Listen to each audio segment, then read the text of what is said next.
നമുക്ക് പൊറുക്കാൻ യേശുക്രിസ്തു പറയത്തില്ലേ, ഇവരോട് പൊറുക്കണമേ എന്ന് പറയുന്നത് പോലെ പൊറുക്കാവുന്ന ഒരു സ്ഥലമാണ് മാത്രം.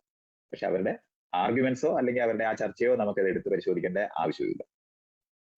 നമുക്ക് കൺഫ്യൂഷൻ ഉണ്ടാകാതിരുന്നാൽ നമ്മളെ സൃഷ്ടിച്ചതാണ് എന്ന് പറഞ്ഞു. അപ്പൊ വിശ്വാസി എന്തെങ്കിലുമൊക്കെ പറഞ്ഞ് ഇതിനെ അങ്ങ് ന്യായീകരിക്കാൻ ശ്രമിച്ചുകൊണ്ടിരിക്കുക. അപ്പൊ ഇന്റലിജന്റ് ഡിസൈൻ എന്ന് പറയുന്ന ഒരു സംഭവം യഥാർത്ഥത്തിൽ ഉണ്ടോ, അതോ ഇത് വിശ്വാസികളുടെ മാത്രം ഒരു കെട്ടുകഥയാണോ എന്നുള്ളതാണ് ഇന്നത്തെ എന്റെ ചോദ്യം. അതിലേക്ക് മൈത്രേന്റെ അഭിപ്രായം.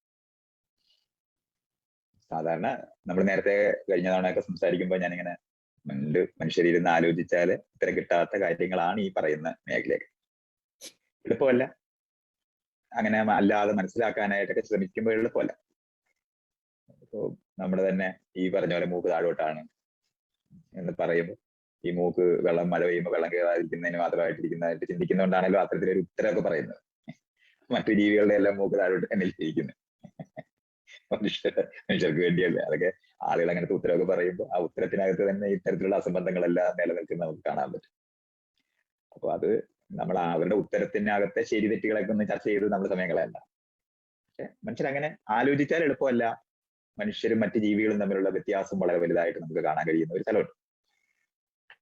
അതുകൊണ്ട് അവരുടെ ആ തരത്തിലുള്ള ഉത്തരങ്ങളെല്ലാം ന്യായങ്ങളായിട്ട് മാറുന്ന സ്ഥലമുണ്ട് എന്ന് നമ്മൾ അറിഞ്ഞു